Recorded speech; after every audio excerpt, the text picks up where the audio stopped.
Ladies and gentlemen, welcome to Backstage Pass on the Boise Beat. And today we're diving into the heart of Boise's music and cultural scene with Eric Gilbert, one of the key minds behind the iconic Treefort Music Festival. Eric is here to share the story about Treefort's growth, its impact on the Treasure Valley, and what makes it a must experience event.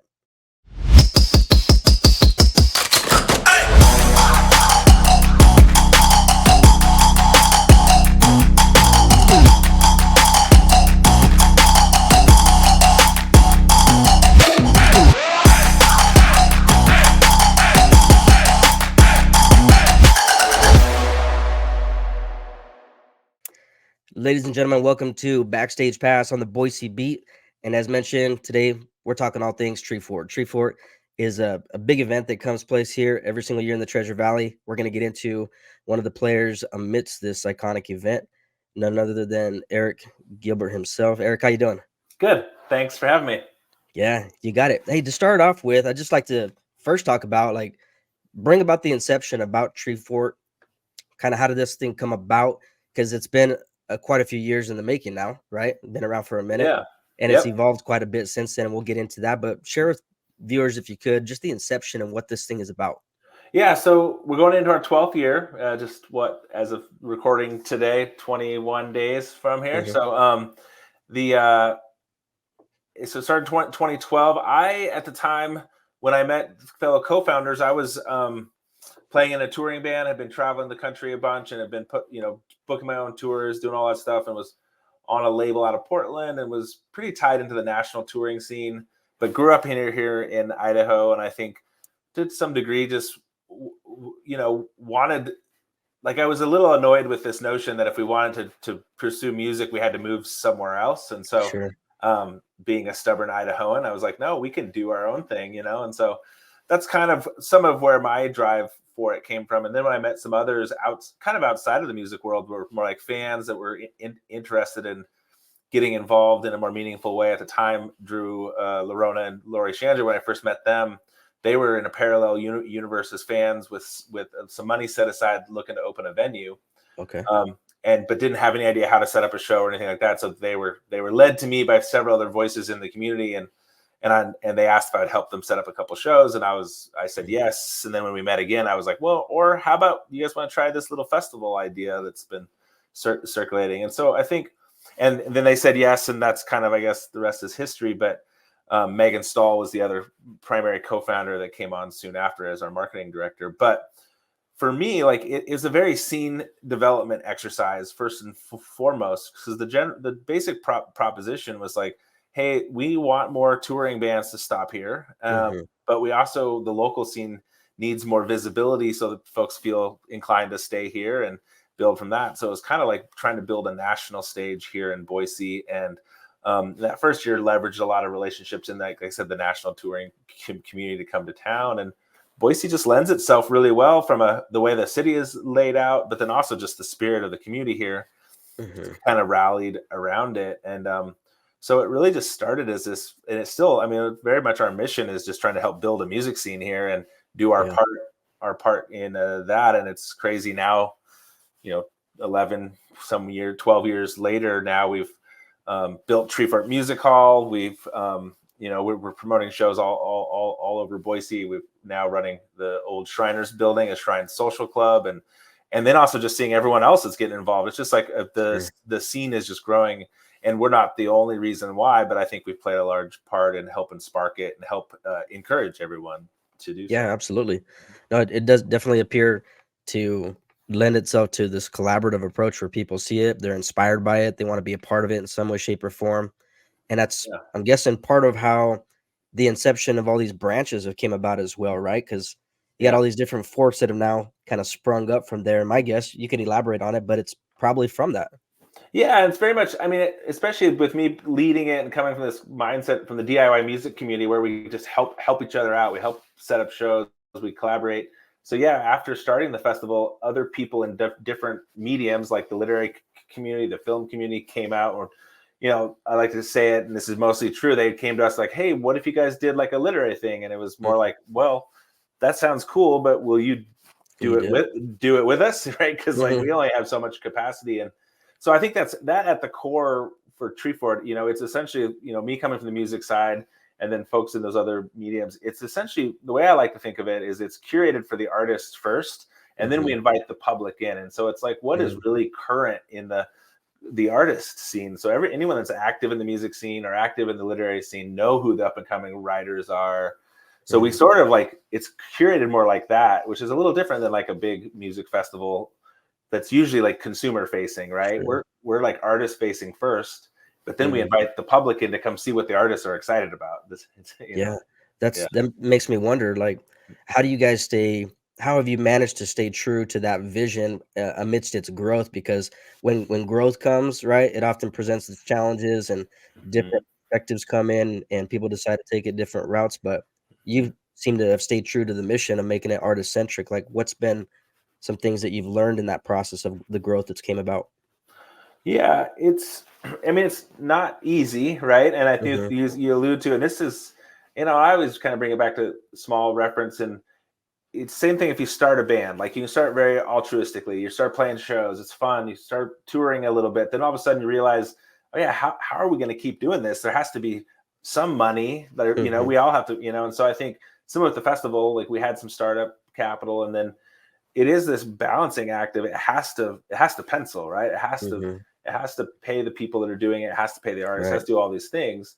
But how do you do that without compromising the core mission, right? And it Yeah. hasn't been easy, but I do think a big reason why is a lot of us who helped start it are still here. There's also a lot of those that have helped financially or otherwise are still around, and there's like kind of this collective belief in how important it is to stay true to that. Which still isn't easy, because in the end, like, the math has to work. And so I think, Mhm. especially post pandemic, especially as we have scaled the whole business up with the venues and stuff, there's definitely some new challenges that we're facing. And I think, but I like to say, for one, if we're going to be in music in the first place, like nobody goes into music to make a bunch of money, but you do have Sure. to make money work, but you Mhm. have to keep it fun. And so we're very focused on keeping it in those lanes, and then also reminding ourselves why we're doing it, right? And Mhm. I think if it sort of got bastardized by just the money side of it, it would stop losing its reason for living, I guess. Sure. Does that make sense? Yeah, no, absolutely. Yeah, So that's what I was wondering there. And up until this point, I mean, because you're looking over a decade now of this thing just yeah, growing and yeah. mushrooming to it, what it's become here. So you've, I have to imagine too that you've wore a bunch of different hats, as this thing has grown. What has changed since when you first started to what you're currently doing and how you're spearheading your part in this whole thing? Yeah. I'm still I'm still the leader of the organization. I still do a lot of the music curation side, but we we have a much bigger team with the festival, and it's been a cool. And not to keep bringing it back to being in a band, but I like to say, and I think this is true, is like I feel like you can accomplish anything. I would much rather be in a band with a bunch of people that I like and I Yeah, have fun with, and we all want to try hard, hmm, than like the best guitar player in the world, right? And absolutely. so it's fun. I think we do really enjoy the team that we've built, but the team has really grown, and that's one of the challenges culturally. But so for me, I I used to be a lot more hands on. Like when early Duck Club, I was doing all the booking, I was doing all the production, managing, settling all the shows. So I was it was like Megan and I. She was the marketing arm. I was doing all that, so I was at everything. So it's been a good exercise in building out different team members to do different portions of it, which is good because I have a family. I have a 10-year-old daughter. I like that I get to be home some too, and Yeah. so. But it is, I think, a hard thing about with scaling anything, right? You brought this up, is how how do you translate your core beliefs and mission into a whole organization of people. Right. We don't, to be honest, we don't have like mission statements, anything, and we think it might be a good idea, but so I think we just like to lead by example. So I don't know, it's part of the challenges, but I also think it's what's made it fun, is trying to figure out how some of these things. So Yeah. What's been one of the most favorite things is that you've seen, throughout this whole process? Like, that's a loaded question, probably, but what's one of the greatest things that has come about from this? You being somebody that's been around from the inception. my one of the things I'm most proud of with Treefort is that we most people don't buy tickets for things they don't know. Like they don't, you know. But we have managed to convince people that it is worth it to buy a Hmm. ticket for 5 days to come and see a bunch of bands they've never heard of. And Right. part of that's been built by the fact that they did that once, and they were rewarded because there's some really great music. And I think one reason I'm proud of that is because when you are in the music community, and I've toured a lot, played with a lot of great bands that nobody like not like never broke out enough where people knew about them, but Hmm. that didn't mean that they weren't great, right? Right. So for me, I really love that for at least 5 days in Boise, there is this audience here in Boise that is Hmm. actually pretty unique to festivals and in general. Like our artists say all the time that are coming out with sincere interest in hearing what artists have to present, and the dynamic and the energy around that is just really exciting. And so I I love that, and part of that is this also building up and encouraging people of all different um, genres, or even Hmm. if they're approaching other things, and creatives to really feel like they have a place in the ecosystem in Boise in general, and and like I think just lifting up a lot of different people in that sense, and giving them a little nudge to like keep Yeah. trying, like let's keep trying, and let's if we all keep trying, there might be Hmm. something really exciting here. So Yeah, yeah. that's phenomenal. Right from the get go, what it makes me think of is you really have sparked something where it's created a environment of hope for people, Hmm. Hmm. right? To believe that, hey, there's an audience for my music. There's an audience for the creativity that I got that I'm willing to unpack in front of people, and these guys have helped bring it together. So I think that's a Yeah. pretty cool thing as well. Thanks. Well, especially being, Boise's the most isolated metropolitan area in the lower 48 states. So if you're like a weird noise artist or do some things, sometimes you don't feel like your audience is here. You don't know how you're ever going to find them. Hmm. And and I appreciate you saying that, because I do think giving artists hope and encouragement is some of the best, you know, fuel that we can give them for creating. So. Absolutely. Mhm. Yeah. I don't want to put anybody in a particular spot with this one and asking you this, but there has to be a couple that you're like, man, I can't wait to get these guys plugged in over here and get audiences to hear them who have never Mhm. heard of them before, either by name or maybe they have, but never seen them in a live show. Drop some names for me if you could about what some people can expect. Well, I'm gonna start locally. Like I've been championing, and it just you made me think of it initially is Lobo Lara. I don't know if you Yeah. know them, but if Oh you're yeah. friends with He's them my at all. boy. Yeah, Yeah. he's great, and it's been fun to watch his. That's a great example of a project that's been really growing the last couple of years, and Hmm. seeing them leave town and stuff, and their show just keeps getting better and better. I also really love this local band called Moon Owl's Mages, that are some up and coming kids really making some great music. And the young scene here right now is really exciting, and that's great to see. As far as artists coming to the festival that haven't been here before, there's a band Daka Braka from the Ukraine I'm really excited about, and Okay. I think it's interesting context considering what's going on over there. But I actually saw them at a festival called Pickathon like 5 years ago, and it's just a really cool project. And one of the things we really like doing with Treefort is bringing in a lot of different cultures Hmm. together, and like kind of introducing Boiseans and other festival goers to, it's for me it's kind of like cultural diplomacy a little bit, is like helping break Hmm. down some of the barriers. And I think music is such a cool way to do that. So that Yeah. stands out. I am excited about this. Yeah, speaking of that, there's a band called Los Chapiacs. They're from Peru that are Mm. coming. That are kind of Wow. psychedelic cumbia stuff. That Uh-huh. I had the opportunity to go down to Lima a couple of years ago and speak to some people down there. There was part of a kind of a gathering of Latin American artists and artist advocates, and Mm. so cool to see that whole ecosystem too. Yeah. Um, those are a few ideas.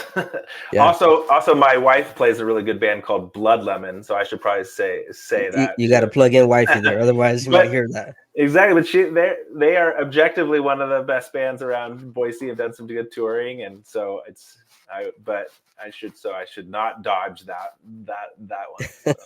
Right. Yeah, exactly. And to give a final plug for the event. So for anybody that is new to the concept of what this is and doesn't understand it, give me a broad paint stroke, if you could, about the amount of bands, the countries that they're coming from, Mhm. the dates, the whole 9 yards. Give it to them. Great. So it's March 20th through 24th. And it is all through downtown Boise, all very walkable. The main stage is at Julia Davis Park. And there's a main stage, but there's three other stages there. I will say it's very family friendly, and so then it's meant to be a multi venue, very diverse. Like, you're supposed to go try things. It's like a tasting event. And we do have like a food fort that's a food tasting event. We have an ale fort that's like a beer tasting event. But the whole thing is like a cultural tasting event. So you're meant to bounce around. And that's why we recommend people get the 5-day pass and just really lean in. Like, you can go in our app and our schedule. You can do a lot of research, but you can also just come down and take chances on checking things out. Yeah. And on that note, I will say there's several free stages too. If you just come down and you're a little hesitant, Sure. just come downtown and check out some stuff. You'll get a feel for it, and then you might be like, "Oh, okay, I want to level up and get this pass and really do it." So That's great. And where are those stages? If somebody wanted to just come check it out and get a teaser. there's going to be one at the Grove Plaza called the Cyclops Stage. Outside of Boise Brewing has a stage that's there for 5 days. Payette Brewing. Those are kind of the key ones, but also the Gene Harris Band Shell in Julia Davis Park next to our main stage. That section where the band shell is free and open to the public. Okay. And since you asked, I think there's close to 25 countries represented, about 40 different states, and Wow. it's Great. and there's 100 and I think there's about 160 bands from Idaho, 160, 175 or so, but there's almost 500 total bands, like I said, from all those different countries and states. And it's kind of like a conference for bands and for artists. And it's a cool thing, I think, even if you're not in one of those things, to come in, because we always like to say, like, the fans are bands and the bands are fans. So all the bands are out seeing shows too, and it's a really cool energy. Yeah, that's what's up. That's cool. Well, Eric, thank you a ton for joining me. Super appreciate it. Thank you. And we'll talk to you soon. And for everybody else that is joining here and just got plugged in, you've been tuning in to Backstage Pass on the Boise Beat. Make sure you catch us here and make sure you catch all the info for what's taking place over at Treefort. Not going to be disappointed.